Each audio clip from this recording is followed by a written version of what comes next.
মিটফোর্ডে ধরা পড়লেন ব্যবসায়ী সোহাগ হত্যার মূল অভিযুক্ত মহিন। বিস্তারিত জানাচ্ছেন রফিক আহমেদ।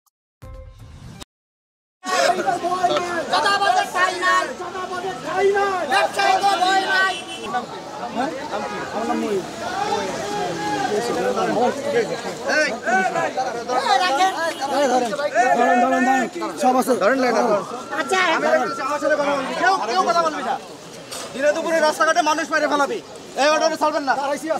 এই আর কি আছে? সামনে আয়, আমার সামনে আয়, সামনে আয়, পেছন থেকে কথা বলিস, সামনে আয়। এই আইন আদালত আছে, সবকিছু আছে, টান দেন, টান দেন।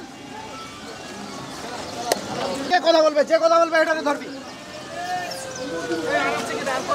ব্যবসায়িক দ্বন্দ্ব আর রাজনৈতিক বিরোধে প্রকাশ্যেই ইট পাথর দিয়ে হত্যা করা হয়েছিল মিটফোর্ড এলাকার ব্যবসায়ী সোহাগকে।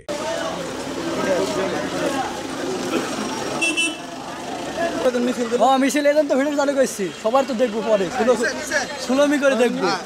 ওইটাই আজকে মূল নেতৃত্ব দিচ্ছে। আর একটা ছিল না, সাদা ছিল, আরেকটা ছিল, ওটা ভিডিও আছে, ওটা ভিডিও আছে, ভিডিও ওটা ভিডিও আছে। স্যার মিটফোর্ড ওয়ানটা একটু আসতে বলেন স্যার। দেন আমার ভিডিও দেন ভাই। দেশ বিদেশের খবর পেতে জনতার বিডি নিউজের সাথে থাকুন।